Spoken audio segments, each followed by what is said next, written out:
నువ్వు ఇట్లా నువ్వు అక్కడికి పోదు నర్సులు మామ చూపిస్తాడు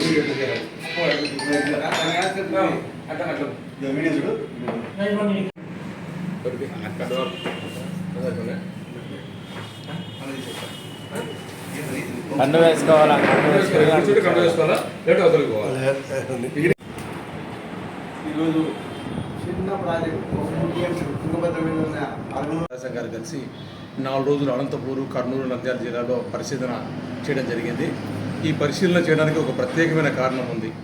2024 సార్వత్రిక ఎన్నికలు జరుగుతున్న సందర్భంలో శాసనసభకు, లోక్సభకు గాఢ నిద్రలో ఉన్న ప్రజలను మేల్కొల్పి రాయలసీమలో ఉన్న పథకాలన్నీ కూడా, సాగునీటి పథకాలన్నీ కూడా శిథిల ప్రాజెక్టులుగా మారుతున్న తరుణంలోనైనా సరే కళ్ళు తెరవండి అని చెప్పి కనువిప్పు కలగజేయడానికి 46-47 డిగ్రీలు సహా 65 ఏళ్ళ పైన ఉన్న వాళ్ళు కూడా అక్కడ పోయి వచ్చారంటే ప్రజలు ఒకసారి గ్రహించుకోవాలి. ఈరోజు ప్రాజెక్టులన్నీ చూసి వచ్చిన తర్వాత, మేము పోయి వచ్చిన తర్వాత ఏ ప్రాజెక్టు కూడా సక్రమంగా పనిచేయని పరిస్థితి ఉంది. అన్ని శిథిల వ్యవస్థకు చేరుతున్నాయి. మేము ఇవన్నీ ఉత్సవ విగ్రహాలు అనుకున్నాం. ఉత్సవ విగ్రహాలు కూడా కాదు, శిథిలంగా మారిన విగ్రహాలుగా మారిపోయినాయి. ఏ ప్రాజెక్టు కూడా పనిచేసే పరిస్థితులు లేదు.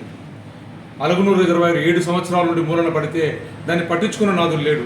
3 కోట్లు ఖర్చు పెడితే 3,000 కోట్ల రూపాయలు వ్యవసాయ ఉత్పాదన జరిగి ఉండేది 7 సంవత్సరాల కాలంలో. దాన్ని పక్కన పెట్టి నీళ్లు లేని ప్రాజెక్టులో నందికొట్కూరుకు నీళ్ళు అని చెప్పి 120 కోట్లు ఖర్చు పెడుతూ ఓట్లు దండుకోవడం చేసే కార్యక్రమం ఒకవైపు జరుగుతూ ఉంది.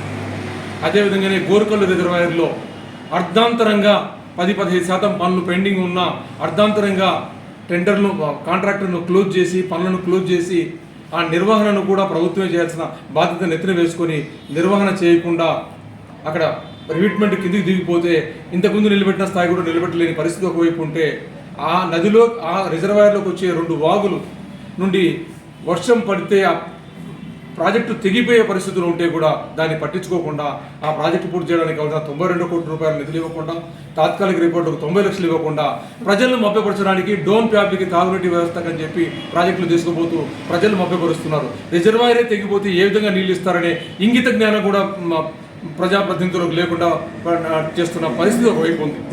మరి ఇవన్నీ మోసపుచ్చే కార్యక్రమాలే. అదేవిధంగా ముచ్చుమరి ఎత్తిపోతల పథకం నుండి 12 పంపులు పెడితే 4 పంపులు పెడితే కాలువలు తెగి పొన్లి పడలే ప్రాంతంలో మిగిలిన 8 పంపుల యొక్క ఉపయోగం ఏముంది? అవి ఉత్సవ విగ్రహాలు కాకపోతే. అంటే ఏ ప్రాజెక్టును కూడా ఒక స్థాయికి కూడా తీసుకుపోయి రాయలసీమ నీళ్లు వాడుకోకుండా చేస్తున్న పరిస్థితులు పాలకులు క్రియేట్ చేశారు. బరకచర్ల క్రాస్ రెగ్యులేటరీ దగ్గరికి పోతే అక్కడ చట్టబద్ధమైన హక్కులున్న కేసీ కెనాల్కి కానీ, ఎస్ఆర్బీసీకి కానీ, గాలేరు నగర్ కానీ, తెలుగుగంగ కానీ నీళ్ల కంటే కూడా ప్రాధాన్యతగా ఎస్కేప్ కెనాల్ నుండి నిపులవాలోకి నీళ్లు తీసుకొని, నిపులవాకు నుండి గాలేరులో పోసి, గాలేరు నుండి కుందులో పోసి నెల్లూరుకు నీళ్లు తీసుకుపోతూ ఇక్కడ ఉన్న కుందు రైతులంతా నాశనం చేసి ఈ ప్రాంతంలో ఉన్న పొలాలంతా నిండిపోయేలాగా చేస్తున్న వ్యవస్థ ఒకవైపు కనపడుతూ ఉంది. మరి పోతిరెడ్డిపాడు దగ్గరికి పోతే అక్కడ 854 అడుగుల నీళ్లు ఉంటేనే ఆరాకొర నీళ్లు తీసుకునే పరిస్థితులు ఉంటే, ప్రాజెక్టులో 885 అడుగుల నీళ్లు ఉన్నప్పుడు మాత్రమే 40,000 క్యూసెక్కులు నీళ్లు తీసుకునే పరిస్థితి ఉన్న నేపథ్యంలో అక్కడ నీళ్లు నిలబెట్టకుండా వర్షాకాలంలో కూడా 854 అడుగులు రాకుండానే నీటిని కిందికి తీసుకుపోతున్నారు. ఇంకొక వైపు కల్లబల్లి మాటలు చెబుతూ పోలవరం నిర్మాణం జరిగితే రాయలసీమకు సిద్ధరామరెడ్డి, అధ్యక్షులు రాయలసీమ సాగునీటి సాధన సమితి.